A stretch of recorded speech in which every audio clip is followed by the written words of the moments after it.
नमस्कार, तिखट तडकामध्ये आपलं स्वागत आहे। आज आपण बघणार आहोत एक झणझणीत भाजी, शेवभाजी।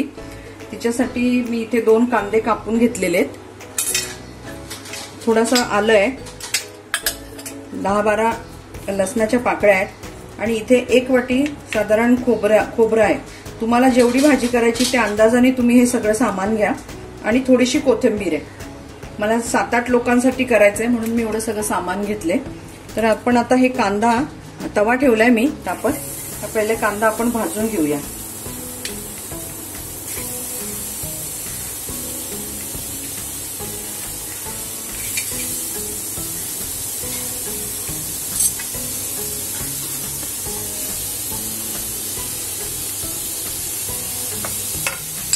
एक चमचा तेल टाकते।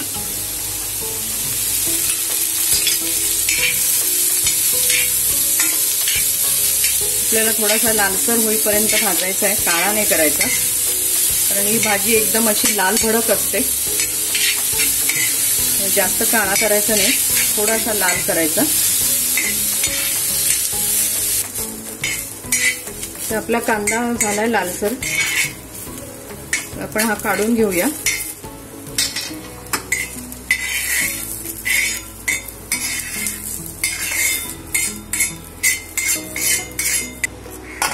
आपण खोबरं परतून घेऊ।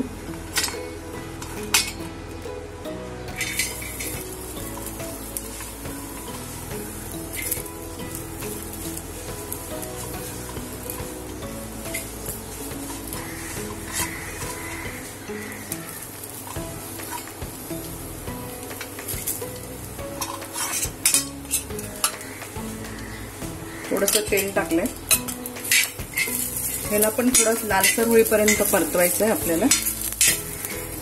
तुम्ही खोबरं किसून घेतलं तरी चालेल, खोबऱ्याचा किस घेतला तरी चालेल, किंवा गॅसवर भाजून घेतलं तरी पण चालेल। डायरेक्ट मी अशा चकत्या करून घेतल्यात।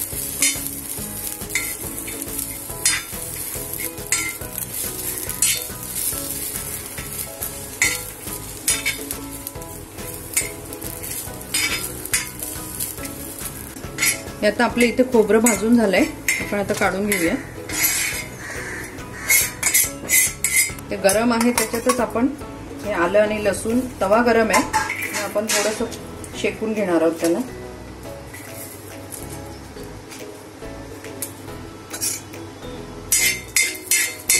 आता आपण हे सगळं एकत्र करून मिक्सर मधून वाटून घ्यायचंय। आपल्या इथे मसाला वाटून झालेला आहे। आता आपण आमटीला फोडणी घालूया। इथे मी पॅन ठेवलाय, कढई मध्ये तेल टाकलंय। तेल तापलं की आपण आता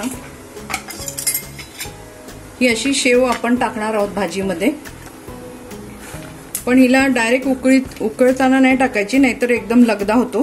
ताटं वाढली ना की तेव्हा ही त्याच्यामध्ये टाकून घ्यायची, नाहीतर एकदम त्याचा गोळा होऊन जाईल।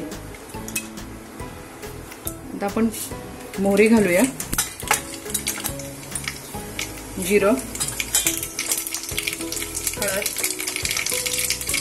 हिंग,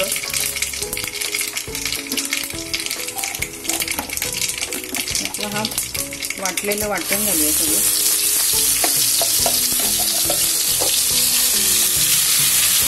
तेल जरा थोडं जास्त लागतं कारण मसाला भरपूर आहे।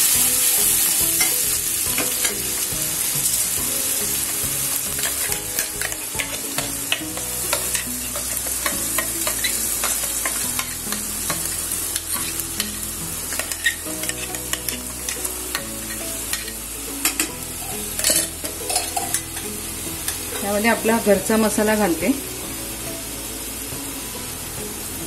तुम्हाला किती तिखट आवडतं त्याप्रमाणे करा। हे नुसतीच लाल मिरची आहे। या घरच्या मसाल्यात सगळं गरम मसाला सगळा आहे, म्हणून मी काही वेगळा घेतला नाहीये। तुम्ही किचन किंग गरम मसाला वेगळा वापरला तरी चालेल आणि लाल तिखट असं वापरलं तरी चालण्यासारखं आहे, किंवा वाटण करताना तुम्ही गरम मसाला त्याच्यामध्ये भाजून वाटून घेतला तरी पण चालण्यासारखं आहे। त्याच्यामध्ये मीठ घालूया। शेवेत मीठ असतं म्हणून जरा बेताने घाला, लागलं तर मग परत घालता येईल। आता आपण ह्या मसाल्याला चांगली उकळी फुटू देऊ। याच्यात मी पाणी घालून ते टाकते। ते आपण मसाला परतायला ठेवलाय, मी ते मिक्सरचं भांड्यातलं पण पाणी टाकले। आता आपण ह्याला चांगलं शिजू देऊ आणि मग आपण पाणी घालूया। मी त्याचं झाकण ठेवते, एक 5-10 मिनिटं तरी आपण ह्याला शिजू देऊया। तर आपला मसाला छान शिजलाय, तेल पण सुटलंय त्याला। आता आपण ह्याच्यामध्ये पाणी घालूया, कारण हा रस्सा जास्तीत जास्त पातळ असतो, कारण शेव घातल्यानंतर परत तो घट्ट होणार। आता आपण ह्याच्यामध्ये पाणी घालूया। तर मी पाणी उकळून गरम करून घालते। इथे आपण साधं पाणी टाकलं असतं तरी चाललं असतं, पण आता आपण मसाला एवढा वेळ परतला आहे तर ती चव बिघडायला नको, म्हणून मी गरम पाणी टाकते।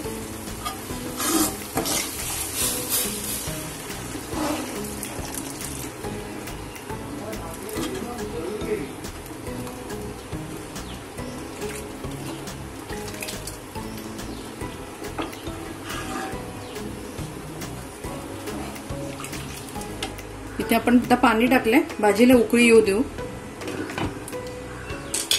इथे आपली शेवची भाजी तयार झालेली आहे। आता आपल्याला गोड गोड खाऊन कंटाळा आलाय, नारळी पौर्णिमेचा सगळीकडे गोड, तर त्यामुळे हा तिखट बेत खूप छान आहे। तर इथे मी आमटी पातळ ठेवली आहे मुद्दाम, कारण ही शेव टाकल्यानंतर ती घट्ट होते, शेव पूर्ण पाणी आमटीचं सोकून घेतं, म्हणून मी बाजूला ठेवली आहे। आपल्याला पाहिजे जेवायच्या आधी 5-10 मिनिटं, 5-1 मिनिटं, 10 पण नाही, 5 मिनिटं आधी टाकून घ्यायची आणि मग आपण ती खाऊ शकतो। इथे मी मिरचीचा ठेचा केलेला आहे आणि ज्वारीची भाकरी, हा एकदम भन्नाट बेत होईल। तर आपली शेवभाजी ही तुम्ही करून बघा, तुम्हाला कशी वाटली ते आम्हाला सांगा। आमच्या चॅनलला लाईक करा, शेअर करा, सबस्क्राईब करा। परत आपण भेटू एका नव्या रेसिपी बरोबर। धन्यवाद।